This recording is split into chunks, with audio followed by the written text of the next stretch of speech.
السلام علیکم ناظرین، آج کا سچ کے ساتھ میں ہوں ندیم حسین۔ 2020 گزرا جاتا ہے اور ظاہر ہے 2021 آنے والا ہے۔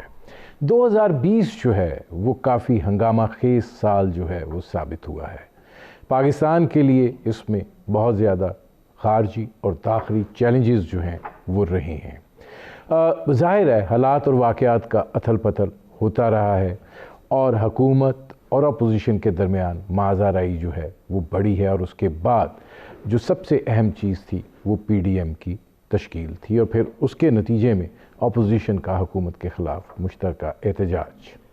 لیکن دیکھنا یہ ہے کہ پاکستان کو نہ صرف یہ کہ داخلی سطح کے اوپر بلکہ خارجی سطح کے اوپر بھی کافی چیلنجز کا سامنا رہا ہے۔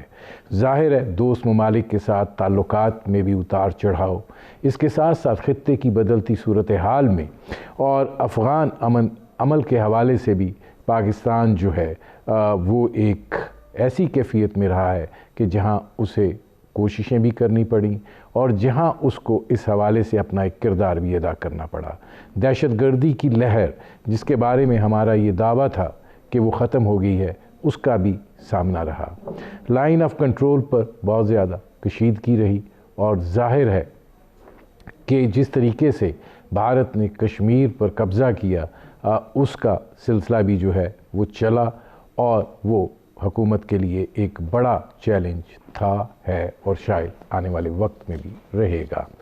پاکستان کے جو یہ چیلنجز ہیں، یہ آج اس حوالے سے پاکستان کہاں کھڑا ہے، اور 2021 جو ہے وہ ان چیلنجز کے حوالے سے کیا اپنے اندر سموئے ہوئے ہے، کیونکہ 2020 کی سب سے بڑی اور اہم چیز جو ہے جو شاید دنیا کبھی بھول نہیں پائے گی وہ کرونا وائرس تھا۔ اور یہ کرونا وائرس جو ہے اس نے نہ صرف یہ کہ دنیا کو صحت کے اعتبار سے ہلا کر رکھ دیا، بلکہ بڑے ممالک، ترقی پذیر ممالک کی جو اقتصادیات ہے اس کی چولیں ہلا کر رکھ دیں، اور ظاہر ہے کہ اس کے نتائج اور اس کے مضمرات جو ہے وہ ان ممالک کے عوام کو براہ راست سہنے پڑ رہے ہیں، اور یہ کب تک سہنے پڑیں گے یہ بھی ایک سوال ہے، کیونکہ گو کہ ویکسینز کی اب آمد ہو رہی ہے، لیکن نتائج کے حوالے سے اور ان کے پھر اثرات اور سائیڈ ایفیکٹس کے حوالے سے ابھی بھی بہت سارے سوالیہ نشانات ہیں۔ یہ وہ صورتحال ہے جس پر کریں گے بات، اور میرے آج کے مہمان سابق وزیر اعظم پاکستان شاہد خاقان عباسی صاحب۔ شاہد خاقان عباسی صاحب 2020 گیا، تقریباً جانے والا ہے۔ اگر میں آپ سے پوچھوں کہ پاکستان کے سب سے اہم چیلنج اس برس کون سے رہے تو آپ کیا کہیں گے؟ دیکھیے، ہمارے چیلنجز بے پناہ ہیں۔ ہمارا ہمیشہ چیلنج معیشت رہا ہے، اور معیشت کے حوالے سے میں ضروری کہوں گا کہ جب 31 دسمبر کو آپ سکور کارڈ دیکھیں گے تو ہماری معیشت کی حالت 1 جنوری کے مقابلے میں آپ کو منفی نظر آئے گی۔ یہ ہمارا سب سے بڑا چیلنج ہے۔ کووڈ یقیناً ایک چیلنج ہے جو عوام کی صحت کو بھی افیکٹ کرتا ہے، جو معیشت کو بھی افیکٹ کرتا ہے۔ اس کے ساتھ ساتھ ان تمام چیزوں سے بڑھ کر ملک کو سیاسی چیلنج ہے۔ ملک کے اندر سیاست میں ایک جمود آ گیا ہے، ایک ڈائلاگ جو تھا وہ ختم ہو گیا ہے اپوزیشن اور حکومت کا۔ جو ملک کے اندر دوسرے ادارے ہیں جو اثر انداز ہوتے ہیں سیاست پر، ان کا رول اب کھل کر عوام کے سامنے آ گیا ہے۔ وہ باتیں جو پہلے دبی الفاظ میں کی جاتی تھیں آج حرف عام ہے۔ جو باتیں بند کمروں میں ہوتی تھیں اب وہ ٹیلی ویژن میں ہوتی ہیں۔ میں اس کو ایک مثبت بات سمجھتا ہوں، باوجود اس کے کہ جو آج ہماری میڈیا کی حالت ہے، اس کی آزادی کی جو حالت ہے، شاید اتنی مارشاء اللہ دور میں بھی ابتر نہیں ہوئی۔ یہ بھی چیلنجز ہیں کہ ہم آج میڈیا کی آزادی، بنیادی حقوق یہ دینے سے قاصر ہیں، انصاف، عدالتیں انصاف دینے سے قاصر ہیں۔ انصاف کے دورے معیار ہیں. یہ بہت بڑے چیلنجز ہیں. آج ایک مایوسی ہے عوام کے اندر حکومت کے حوالے سے, سیاست کے حوالے سے. یہ ہو گئے اندرونی. اب اگر میں آپ سے یہ پوچھوں کہ بیرونی جو چیلنجز ہیں ان کو اگر آپ انلسٹ کریں, پھر ہم ان پہ ذرا بات کریں گے. بیرونی چیلنجز نہیں ہیں, بیرونی تعلقات ہوتے ہیں, اور تعلقات میں کوشش یہ ہوتی ہے کہ دوستوں میں اضافہ کیا جائے اور جو ہمارے دوست ہیں اس دوستی کو بڑھایا جائے. ان دونوں معاملات میں ہم ناکام رہے ہیں. ہم نے اس عرصے میں چین جو ہمارا سب سے قریبی دوست ہے, سی پیک آج نہ ہونے کے برابر ہے, جو اس دوستی کا ایک واضح نمونہ تھا. سعودی عرب کے بارے میں جو وزیر خارجہ نے بیان دیا اس کی آج تک سمجھ کم از کم مجھے نہیں آئی. یو اے ای جو بڑا ملک ہے پاکستان کے لیے معاشی طور پر, وہ بھی تعلقات میں کوئی اضافہ نہیں ہوا. ترکی سے تعلقات میں اضافہ نہیں ہوا, ملیشیا سے تعلقات میں اضافہ نہیں ہوا, ایران سے تعلقات میں اضافہ نہیں ہوا. ہندوستان نے جو عمل کیا, میں اس پر جو ہمارا رسپانس ہے کم از کم اس سے مطمئن نہیں ہوں. ہم ملک کے اندر فارن پالیسی پر یونٹی پیدا نہیں کر سکے. یہ بڑا ضروری ہوتا ہے. تو ابھی اور جو حکومتی وزیروں کا رویہ رہا ہے, ابھی جو فرانس کے بارے میں جب بات کرنے کا وقت تھا اس پر حکومت چپ رہی. پارلیمان نے ریزولوشن پاس کیا جب رسول اللہ کی شان میں گستاخی وہاں میں ہوئی. ان کے صدر نے جو بیان دیا, متنازع بیان دیا, اس پر حکومت نے کوئی رد عمل نہیں, اظہار نہیں کیا. اپنا سفیر نہیں بلایا, ان کے سفیر کو نکالا نہیں. اب آپ نے ان پر ایک بات کر دی ہے. اب پتہ نہیں وہ وزیر صاحبہ کا اپنا شوق تھا, یا کیونکہ جب وزیر بولتا ہے تو حکومت کے طرف سے بولتا ہے, کابینہ کی نمائندگی کرتا ہے, تو ایک کنفیوژن ہے. اور ہر سطح پر, سفارتی سطح پر ہمیں پسپائی کا وقت ہے. اب ذرا آتے ہیں ٹاپک وائز. معیشت, آپ نے کہا کہ سب سے بڑا چیلنج جو ہے وہ پاکستان کے لیے اقتصادیات رہی. حکومت یہ کہتی ہے کہ ہمیں ورثے میں جو معیشت ملی وہ اس سطح پر تھی کہ ہم ڈیفالٹ میں جا رہے تھے, اور ہم نے ایک ریکوری کی پوزیشن میں جانا تھا, اور جب ہم ریکوری کی پوزیشن میں گئے تو یہ کرونا آ گیا. اب کرونا کے بعد اور جس طریقے سے نپٹا گیا, حکومتی دعویٰ یہ ہے کہ اس کو بہت سراہا گیا, اور اس سال میں ہماری برآمدات میں بھی اضافہ ہوا. اس سال میں ہمارا جو کرنٹ اکاؤنٹ ہے وہ سرپلس ہو گیا. اس سال کے اندر ہمارا جو ریونیو جنریشن ہے اس کو بھی ہم بہتری کی طرف لے جانے میں کامیاب ہوئے. بڑی صنعتیں جو ہیں وہ بھی چل پڑی ہیں, اور خاص طور پر وہ صنعتیں جو کنسٹرکشن کے ساتھ وابستہ ہیں. آپ نہیں سمجھتے کہ یہ جو دعوے ہیں یہ حقیقت سے مماثلت رکھتے ہیں؟ حکومت دعوے نہیں کرتی, حکومت اپنی کارکردگی کی بات کرتی ہے.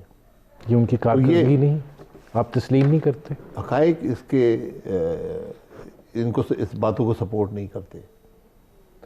یہ باتیں وہ لوگ کرتے ہیں جن کو یا جھوٹ بول رہے ہیں, یا ان کو حقیقت کا علم نہیں ہے, ان کو اکانومی کا علم نہیں ہے. یہ باتیں وہ لوگ کرتے ہیں, کیونکہ اکانومی میں ایک فیکٹر بڑا کرٹیکل ہے پاکستان جیسی اکانومی میں, اس کا نام ہے گروتھ.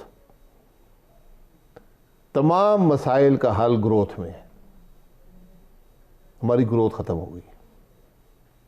اس کے بعد آپ جو مرضی باتیں کرتے رہیں, نہ ان کو عقل تسلیم نہیں کر سکتی. یہ باتیں آپ جھوٹ بول کر اخباروں کی زینت تو بنا سکتے ہیں, ٹی وی پروگراموں میں بات کر سکتے ہیں, لیکن یہ ملک کی اکانومی کو بہتر کرنے کے دعوے نہیں. شاہد خاقان عباسی صاحب, یہ تو سب حکومتیں تسلیم کرتی ہیں کہ جب آپ IMF پروگرام میں جاتے ہیں تو وہ اینٹی گروتھ ہوتا ہے, اور جب آپ اس میں سے نکلتے ہیں تو پھر آپ جب انڈیجنس اپنی صورتحال پر واپس آتے ہیں تو آپ کی گروتھ جو ہے وہ چل پڑتی ہے. اس سال IMF کے ساتھ جب معاملہ تعطل کا شکار ہوا تو ملک کے اندر جو منفی گروتھ تھی وہ کوئی مثبت کی طرف جاتی ہوئی دکھائی دی. کیا آپ سمجھتے ہیں کہ مستقبل قریب میں جب یہ دوبارہ معاملہ تعطل میں سے اگر پاکستان باہر نکلتا ہے اور وہ شرائط جو ہیں وہ نافذ العمل ہوتی ہیں تو پھر وہی مسئلہ آ جائے؟ ہاتھوں پر ہاتھ دھرنے سے معاملہ نہیں ہوتا. IMF پروگرام نیگوشیٹ کیا جاتا ہے. پاکستان مسلم لیگ نے پہلی دفعہ پاکستان کی تاریخ میں IMF پروگرام کمپلیٹ کیا اور ہائی گروتھ اور لو انفلیشن سے کمپلیٹ کیا. یہ پرانی بات نہیں کر رہا ہوں، میں 2017-2018 کی بات کر رہا ہوں. 5.8% گروتھ تھی، 4% سے کم انفلیشن تھی. فزیکل ڈیفیسٹ کنٹرول میں آ رہے تھے گروتھ کی وجہ سے. آج ہر چیز، ہر اکنامک پیرامیٹر منفی ہے، ہر اکنامک پیرامیٹر منفی ہے. یہ لمحہ فکریہ ہے، یہ دعووں کی بات نہیں ہے. عوام بھی تنگ ہے، حکومت بھی تنگ ہے.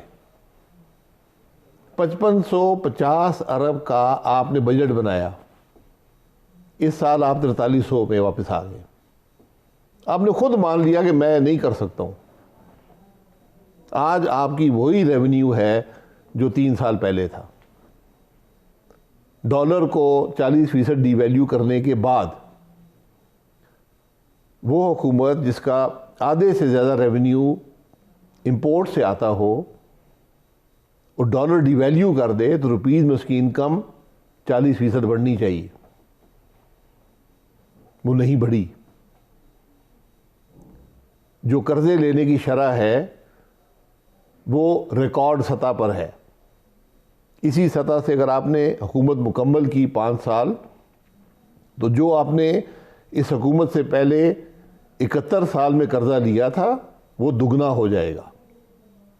یعنی پاکستان کے 71 سال ایک طرف، اس حکومت کے 5 سال ایک طرف.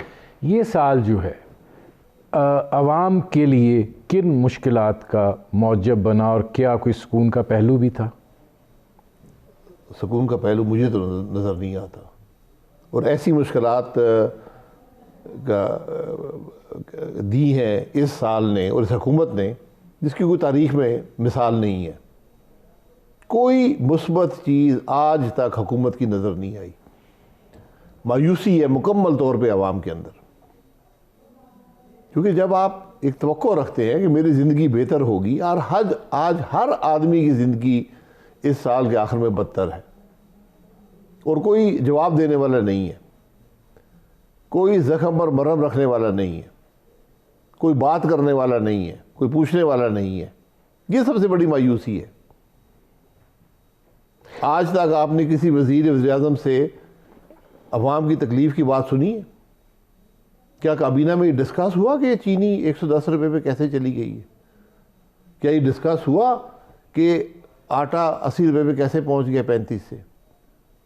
کیا یہ ڈسکس ہوا کہ یہ مہنگائی کہاں پر جا رہی ہے؟ آپ ہر کابینہ میٹنگ میں بجلی بڑھا دیتے ہیں، گیس بڑھا دیتے ہیں، دوائیوں کی قیمتیں بڑھا دیتے ہیں. یہاں تو لوگ اب کہنا شروع ہو گئے یار کابینہ کی میٹنگ نہ ہی کیا کرے تو بہتر ہے، کم از کم ہماری زندگی تو بہتر رہے گی. آپ یہ نہیں سمجھتے کہ ایک اچھی روایت اس سال یہ ضرور قائم ہوئی ہے کہ کابینہ کے اجلاس جو ہیں بڑے تواتر کے ساتھ ہوئے ہیں جس کی ماضی میں نظیر نہیں ملتی؟ جو وہاں باتیں ڈسکس ہوئی ان کی بھی نظیر کوئی نہیں ہے،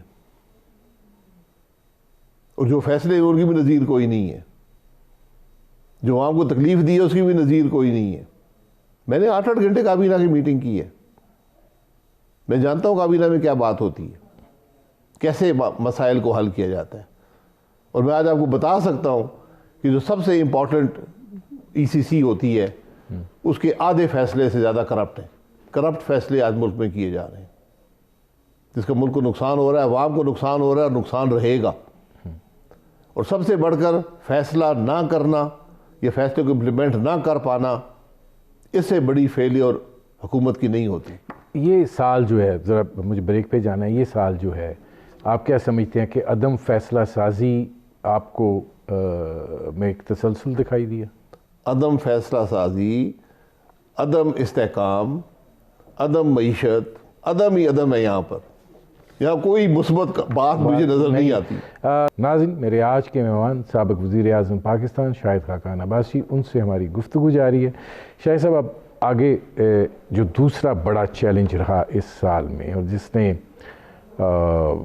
بہت زیادہ پریشان کیا اور اب بھی صورتحال تقریباً ویسی ہی ہے، کرونا۔ آپ کیا سمجھتے ہیں کہ حکومت جو ہے اس وبا سے لڑنے میں کس حد تک کامیاب ہوئی؟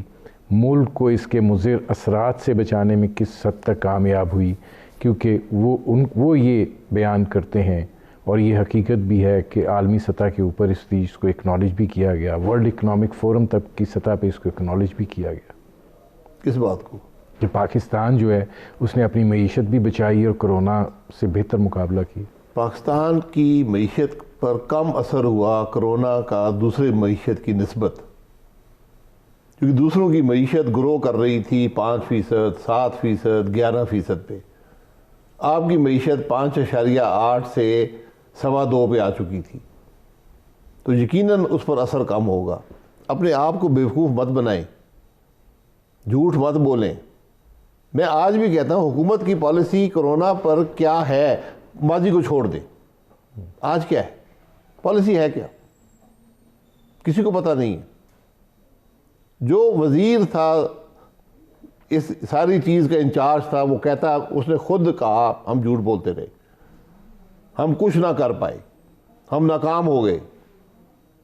جو یہ آدمی انچارج تھا میں نے نہیں لگایا تھا، اسی حکومت نے لگایا تھا، باہر سے منگا کر لگایا تھا۔ جب اس نے بات کی تو اس کو کہا جی یہ پتہ نہیں کون سا ٹھیکہ کر رہا تھا، اس کو نکال دیا۔ یہ تماشے جو ہیں ان سے کام نہیں چلے گا۔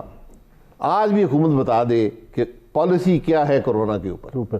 اچھا یہ فرمائیں کہ حکومت کے ساتھ آپ کے جو سینگ پھنسے ہوئے ہیں، اور یہ تقریباً سال میں کچھ لمحات ایسے آئے جب یہ حکومت کو آفر بھی کی گئی کہ جی آپ قدم بڑھائیں، ہم آپ کا ساتھ دینے کے لیے تیار ہیں، لیکن حکومت نے یہ بات کہتے ہوئے کہ نہیں یہ چور ہیں، ڈاکو ہیں، لٹیرے ہیں، ان سے ہاتھ نہیں ملایا جا سکتا، بات جو ہے وہ آگے نہیں بڑھی۔ بہت سارے ایسے چیلنجنگ فیزز بھی آئے جہاں پہ بات ہونی چاہیے تھی، جن میں 26 فروری اور 27 فروری کو کوئی فراموش نہیں کر سکتا۔ آپ کیا سمجھتے ہیں کہ یہ محاذہ رائی جو ہے اس میں آپ کی جو ان کا ہے کہ لوٹ مار کا زیادہ عمل دخل تھا یا حکومت کا رویہ ہی ایسا تھا؟ دیکھیں، جو مجھے چور کہے گا میں اس کی 3 پشتوں کو چور کہوں گا، تو بات وہیں ختم ہو جاتی ہے۔ آپ کے پاس ثبوت ہے، حکومت میں ہے، ثبوت لے کر آئیں۔ آپ کو کوئی حق حاصل نہیں ہے وزیر چور کہے، یہ سارے وزیر آج چور بیٹھے ہوئے ہیں، کون سا وزیر چور نہیں ہے؟ مجھ سے آپ کیا بات کریں گے؟ مجھے کہیں نا ذرا چور، میں بتاؤں گا آپ کو۔ تو یہاں سینگ نہیں اڑے ہوئے، وہ ادھر بیٹھے ہوئے ہیں، ہم ادھر بیٹھے ہوئے ہیں، نقصان ملک کا ہو رہا ہے۔ سیاسی عدم استحکام تو ملک چل رہا ہے نا، پورا سال چلا ہے۔ چلا ہے، ایک پیمانہ ہوتا ہے۔ کیا عوام کی زندگی آج 1 جنوری سے بہتر ہے؟ آپ خود جواب دے دیں۔ اگر نہیں ہے تو میں معذرت چاہتا ہوں کہ ملک نہیں چلا، سیاست نہیں چلی، حکومت نہیں چلی، ہم ناکام ہو گئے۔ اس بات کا اعتراف کر لیں۔ کیا آج پاکستان 1 جون 2018 سے بہتر پوزیشن میں ہے کسی لحاظ سے بھی؟ جواب دیں نا۔ آپ احتساب بھی کر پائے ہیں۔ کس کا احتساب ہوا ہے؟ کسی کو پکڑا ہے آپ نے؟ کوئی کرپشن کا ثبوت لے کر آ سکیں، کرپشن کے الزام لگا سکیں؟ میرا اوپن چیلنج ہے، 5 سال کی حکومت میں ایک کرپشن کا معاملہ دکھا دیں، میں آپ کی حکومت کے 20 معاملے آپ کو دکھانے کو تیار ہوں۔ یعنی جتنی کرپٹ حکومت یہ ہے، ان کا طریقہ یہ ہے، دوسروں کو کرپٹ کہتے رہیں، اپنی کرپشن کیے جائیں۔ آج کون سا وزیر ہے جو کرپٹ نہیں ہے؟ اس کا نام لیں۔ یہ حالات ہیں۔ آپ جب یہ بات کر رہے ہیں تو وہ کہیں گے یہ بھی ہمارے پر الزام لگا رہے ہیں، ان کے پاس میں الزام لگا رہا ہوں، میں بتایا نا چینی کس طرح پہنچی ہے 110 روپے کا فائدہ کس کو ہوا ہے؟ فیصلہ کس نے کیا تھا، کس بنیاد پہ کیا تھا؟ اگر فیصلہ غلط ہو گیا آپ نے کریکشن کیوں نہیں کی؟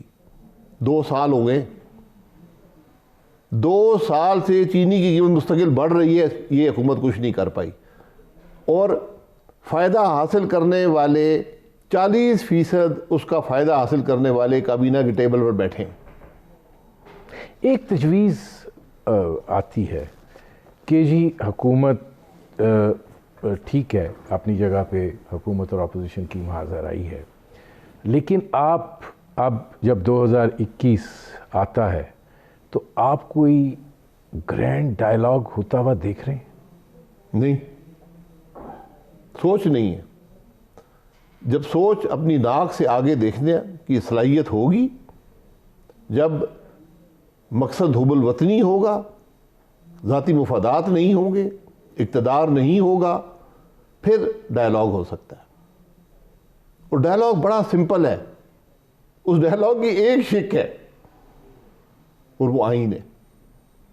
آئین کی بالادستی ہے، آپ کو آئین پسند نہیں ہے تبدیل کر لیں، بیٹھیں تبدیل کر لیتے، کوئی بات نہیں، شروع ہو جائیں۔ یہ سب باتیں جو کرتے ہیں، کوئی کہتا ہے صدارتی نظام چاہیے، کوئی کہتا ہے نیفسی ایوارڈ ختم کر دیں، کوئی کہتا ہے صوبے بڑھا دیں، کریں، سو بسم اللہ آئیں بات کریں، کیونکہ آج کا نظام تو نہیں چل رہا، کل کا نظام چل سکتا ہے اگر سارے اس میں شریک ہوں اور اس بات کا اعادہ کر لیں کہ ملک آئین کے مطابق ہی چلے گا۔ جو آئین توڑے گا اس ملک کو سب سے زیادہ نقصان پہنچانے والا شخص وہ ہے جو آئین توڑتا ہے۔ مجھے ایک بریک لینا پڑ رہا ہے، لیکن جب میں بریک سے واپس آتا ہوں، آپ نے یہ بڑی امپورٹنٹ بات کی ہے نظام کی تبدیلی کی، اور ظاہر ہے کہ نظام کی تبدیلی جو ہے وہ کس نوعیت کی اور کیسے۔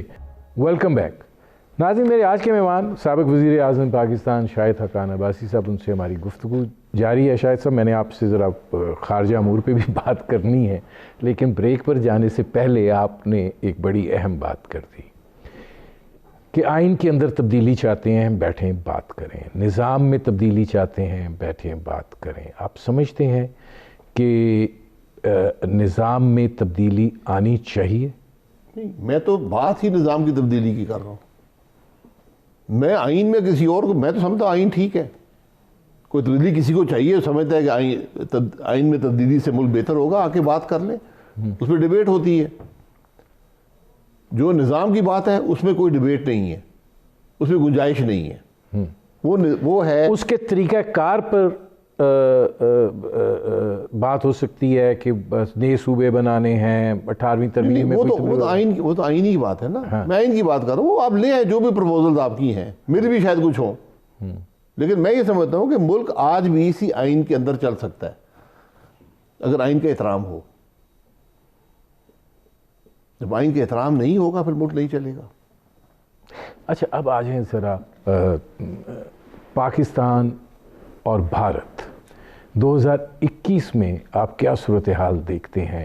ایسے ہی چلے گا؟ ابھی تو ہم بہت جو 2020 گزرا ہے وہ تو اس لحاظ سے پریشان کن گزرا ہے کہ ہماری شہادتیں بھی ہوئی ہیں، وہ اس لحاظ سے پریشان کن گزرا ہے کہ جو لائن آف کنٹرول پر کشیدگی ہے وہ تسلسل کے ساتھ بڑی اس میں اونچائی رہی ہے، جو لائن آف کنٹرول پر لوگ رہتے ہیں وہ بہت متاثر ہوئے ہیں، شہید ہوئے ہیں۔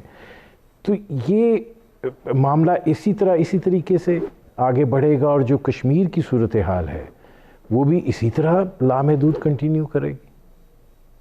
دیکھیں، میں پھر ہر بات وہیں پہ آئے گی، آئین پہ۔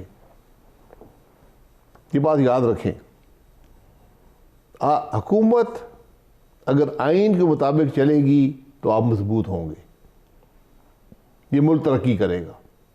اگر نہیں چلیں گے ملک کمزور ہوگا۔ جب آپ کا گھر کمزور ہوگا آپ کے بیرونی تعلقات بھی، وہاں پر بھی آپ کمزور ہوں گے۔ ہماری یہی کیفیت ہے۔ یہ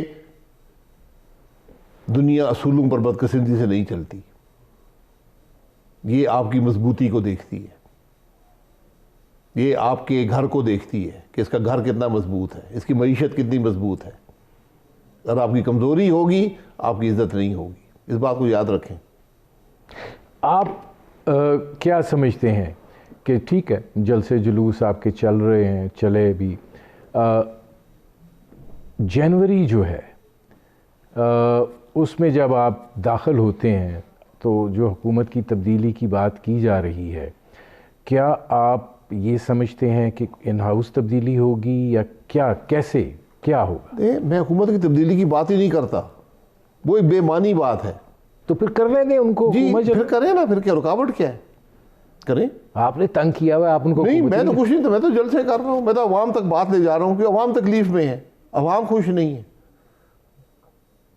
میں تو عوام کی بات کر رہا ہوں نا. اگر مجھے حکومت چلتی نظر آتی تو عوام میری بات کبھی نہ سنتے. عوام ہم سے بھی آگے ہیں، اور میں اس دن سے ڈرتا ہوں جب عوام آگے نکل جائیں اور سیاست پیچھے رہ جائے. اس دن سے ڈریں جب عوام اپنی تکلیف میں سڑکوں پر آ جائیں، انارکی ہو جائے ملک میں، اس دن سے ڈریں.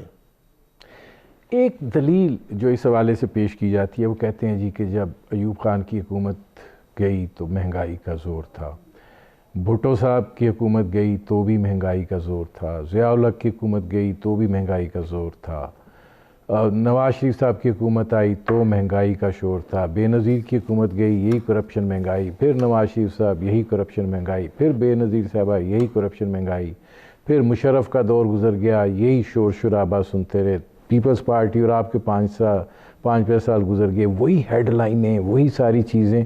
تو عوام تب بھی نہیں بولے، اب بھی اسی طرح چلتے رہیں گے. اس بات پر آگے بڑھنے کی کوشش مت کریں. اگر یہ سوچ ہے، یہ بڑی ناکام سوچ ہے کہ آپ اپنی ناکامیوں سے یہ توقع کر کے کہ عوام نہیں نکلیں گے، یہ ہر چیز برداشت کر لیں گے. اگر اس سوچ پہ آپ چل رہے ہیں تو بڑی خام خیالی ہے اور بڑی خطرناک بات ہے.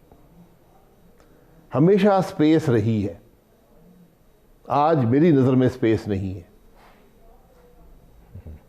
جب مہنگائی ہوئی ترقی بھی ہوئی، روزگار کے مواقع بن گئے، کاروبار کے مواقع بن گئے، معاملہ چلتا رہا. آج سب کچھ ڈوب گیا اور آج لوگ براہ راست نظام پر انگلی اٹھاتے ہیں. لوگ کہتے ہیں میرا الیکشن چوری ہوا ہے. آج جو مجھے تکلیف ہے اس چوری شدہ الیکشن کی وجہ سے ہے، اس نظام کی وجہ سے ہے جو اس الیکشن کے نتیجے میں وجود میں آیا. آپ سمجھتے ہیں 2020 جو ہے وہ مہنگائی کے اعتبار سے بدترین سال تھا؟ 2020 شاید ہماری تاریخ کا بدترین سال تھا ہر حوالے سے، جس میں ہمارے ملک میں ہر شعبہ زوال پذیر رہا، کوئی مثبت خبر نہیں ہے. یہ بتائیں کہ 2021 میں آپ نیا سال جو ہے اس کے اندر آپ پہلے تو اس چیز کا تذکرہ کریں کہ جو اندرونی مسائل ہیں، آپ چیلنجز نہیں کہہ رہے، آپ ان کو مسائل کہہ رہے ہیں، ان مسائل کے حوالے سے آپ کیسے حالات کو فورسی کر رہے ہیں؟ اگر آپ اپنی سیاست تبدیل نہیں کریں گے، آئین پر نہیں لے کر آئیں گے، یہ نظام کو تبدیل نہیں کریں گے، آپ کہیں نہیں جا رہے. آپ مزید زوال وزیر ہوں گے، مزید زوال آئے گا. یہ بات جتنی جلدی سمجھ لیں اتنا بہتر ہوگا. اس نظام کے اندر ملک کے مسائل کا حل نہیں ہے. میں مکمل طور پر قائل ہوں اس بات کا. حکومت آئینی اصلاحات سینٹ کے الیکشنز کے حوالے سے لانا چاہتی ہے، انتخابی حوالے سے. آپ مستقبل میں اس میں کوئی دیکھ رہے ہیں پیش رفت؟